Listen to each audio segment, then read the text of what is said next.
Jizzax viloyatida zotdor qo'ylarni olib ketayotgan yuk mashinasi ag'darilib ketdi. Olib ketilayotgan qo'ylarning 100 ga yaqini nobud bo'lgani aytilmoqda. Jizzax viloyatining Sharof Rashidov tumani hududida yuk mashina haydovchisining boshqaruvni yo'qotishi natijasida avtomobil yo'l chetiga chiqib ag'darilgan. Oqibatda yuk avtomobilidagi 300 bosh qo'yning 100 ga yaqini nobud bo'lgan. Bu haqda Daryo manbasi xabar berdi.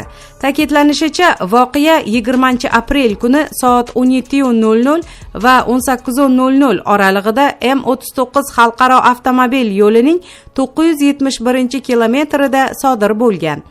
Voqea guvohlarining so'ziga ko'ra, yuk avtomobili yo'lning qarama-qarshi yo'nalishida harakatlanib kelayotgan traktorga urilgan va ag'darilgan. Voqea joyiga zudlik bilan Jizzax viloyati favqulodda vaziyatlar boshqarmasining yong'in qutqaruv guruhi yetib kelgan. Qutqaruvchilarning tezkor harakatlari natijasida yuk avtomobilining tirkamasi maxsus uskunalar yordamida ochilib, 130 bosh zotdor qo'ylar qutqarildi. Afsuski, yo'l transport hodisasida ushbu hayvonlarning bir qismi nobud bo'lgan. Yo'l transport hodisasidan jabrlanganlar yo'qligi aytilmoqda.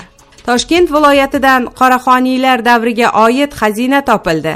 Tangalarda Allohdan o'zga iloh yo'q, Muhammad Allohning rasuli so'zlari bitilgan. Toshkent viloyati Oqqo'rg'on tumanida 427 dona mis tangalar jamlanmasi topildi.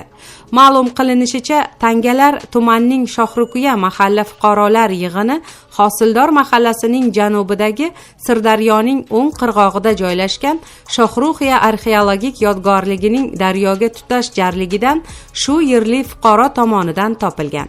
Topilma ko'kimtir tusga kirib qolgan bo'lib, tangalar jamlanmasi mato qopcha ichiga solingan bo'lgan. Qopcha tangalar olinayotgan paytida titilib, kukunga aylanib ketgan. Topilma haqidagi murojaat akademiyaga xabar qilingach, 18-aprel yakshanba kuni ilmiy jihatdan o'rganish maqsadida institutga olib kelingan. Ko'rinishidan zang bosib, ko'kimtir tusga kirib qolgan mis tangalarning bir nechtasi tozalangan. O'rganishlar natijasida ularning og'irligi 4 grammdan, diametri 31-33 millimetrdan iborat ekanligi aniqlangan. Shuningdek, tangalarning har ikkala tomoniga burtma shaklda arab yozuvida matnlar bitilib, bezaklar tushirilgan. Old tomoniga qavariq ko'rinishidagi 2 qatorli 8 qirrali geometrik shakli hoshiya ichiga arab harflaridagi Allohdan o'zga iloh yo'q, Muhammad Allohning rasuli so'zlari bitilgan. Hoshiyadan tashqarida tanganing chetiga ham aylanasiga arab harflarida so'zlar yozilgan bo'lib, ular uchib ketgani sabab nimalar yozilganini aniqlashning imkoni bo'lmagan. Tanganing orqa tomoniga ham qavariq ko'rinishda 2 qator halqa ichiga nuqtachalar tushirilgan bo'lib, hoshiya ichiga 4 tomonidan tashqariga bargsimon bezatilgan kvadratcha ichiga esa arabiy harflarida Arslon Xoqon so'zlari bitilgan. Tanganing bu tomonidagi hoshiya tashqarisidagi arabiy harflar chekilgan yozuvlar ham o'chib ketgan. Ma'lumot o'rnida mazkur tanganing zarb etilishi davri Qoraxoniylar hukmdori Arslonxon Muhammad ibn Sulaymon nomi bilan bog'liq bo'lib, u 1102-1130 yillarda Mavaronnahrni boshqargan. Tanganing zarb etilish davri unda qayd etilgan Arslon Xoqon nomi orqali o'z tasdig'ini topadi. Tanganing tahlili o'sha davrda bu hukmdor Arslon Xoqon deb nomlanganini ifodalaydi. Bu ma'lumot ham tarixni oydinlashtirish uchun muhim dalil hisoblanadi. Topilmalar aniqlangan Shohruxiya yodgorligi milodiy 1-asrlardayoq mustahkam boshqaruv tizimi, ya'ni qarorgoh, ark va aholi yashaydigan qism Shahristondan iborat shahar bo'lgan. 9-12 asrlarda shahar rivojlanib, Banokat nomi bilan mashhur bo'lgan va shu nom bilan tangalar ham zarb qilingan. Mo'g'ullar davrida vayron etilgach, Amir Temur davrida qayta tiklanib, Shohruxiya nomini olgan. Ma'lumotlarga ko'ra, 18-asrlarga kelib yodgorlik yana xarobaga aylangan.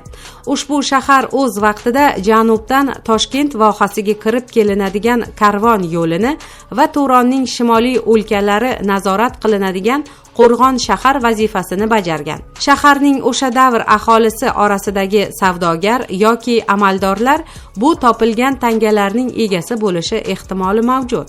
100 dan ortiq o'zbekistonlik ishlash uchun Qozog'istonga jo'natildi. Yurtdoshlarimizni xorijda bandligini ta'minlash maqsadida Tashqi mehnat migratsiyasi agentligi tomonidan ko'plab salohiyatli ish beruvchi kompaniyalar va vakolatli tashkilotlar bilan muzokaralar olib borilmoqda. Bu haqda Tashqi mehnat migratsiyasi agentligi ma'lum qildi. Ushbu muzokaralar natijasida erishilgan kelishuvlarga muvofiq chet elda ishlash istagida bo'lgan yurtdoshlarimiz qurilish, ishlab chiqarish va xizmat ko'rsatish kabi sohalariga ishga jalb etilmoqda. Yaqinda Qoraqalpog'iston Respublikasidan 118 nafar fuqaro Dovud Ota chegara posti orqali yirik qurilish obyektlarida belgilangan epidemiologik talablarga rioya qilgan holda ishlash uchun Qozog'iston Respublikasining Aktau shahriga tashkillashtirilgan holda jo'nab ketdi.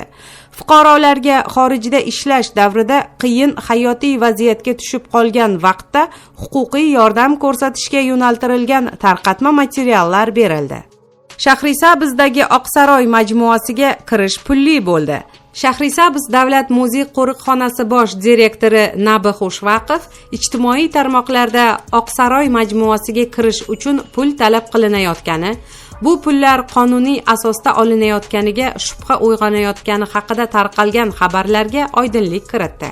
Ma'lum qilinishicha, butun dunyoda mavjud tajribaga ko'ra, Samarqand, Xiva, Buxoroda ham har bitta tarixiy yodgorlik muzey qo'riqxona tarkibiga kirgan va albatta pullik xizmat ko'rsatiladi. Sayohatchilardan tushgan pulning 50% Respublika madaniy meros departamentiga ketadi. Qolgan 50% tarixiy madaniy meros obyektlarini ta'mirlash uchun muzey qo'riqxona hisob raqamida qoladi. Ta'kidlanishicha, ushbu pullarning biror so'mini ham muzey xodimiga mukofot tarzida yoki oylik maoshiga ustama tarzida qo'shib berib bo'lmaydi. Biz ham xuddi mana shunday respublikadagi boshqa davlat muzey qo'riqxonalari kabi ishlayapmiz.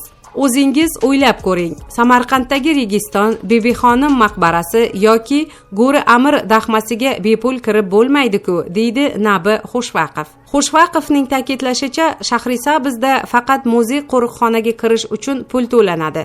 Bu pul evaziga ekskursiya xizmati ko'rsatiladi. Masalan, bitta guruh 3 kishidan 15 kishigacha bo'lishi mumkin. Shunday guruhga 45 minutlik madaniy servis xizmati ko'rsatish narxi 10 ming so'm. Bu 10 ming so'm muzey xodimi cho'ntagiga tushmaydi. U kassaga to'lanib, muzey hisob raqamiga tushadi va moddiy texnika bazasini mustahkamlash uchun sarflanadi. Bundan tashqari, bizda har oyning 1-yakshanbasida barcha fuqarolar uchun muzey qo'riqxonaga kirish bepul. Talabalar va o'quvchilar 2 ming so'm, kattalar 3 ming so'm to'lashadi xolos. Chet ellik fuqarolar 3 AQSh dollari to'lashadi, deydi muzey qo'riqxona direktori. Qayd etilishicha, Samarqand darvozasidan kirish joyida kelin-kuyovlardan Shahrisabz obodonlashtirish departamenti 152 ming so'm pul oladi. Nabi Xushvaqov bu pullar nima sababdan olinishini bilmasligini aytgan. Odatda bunday obyektlarga madaniy servis xizmati ko'rsatilishi uchun pul olinadi. Shahrisabz obodonlashtirish departamenti qanaqa madaniy servis xizmati ko'rsatayapti, buni ham bilmayman. Chunki u bizga aloqador tashkilot emas, Madaniyat vazirligiga qaramaydi. Ana shu holat ham sayohatchilarni chalg'itayapti.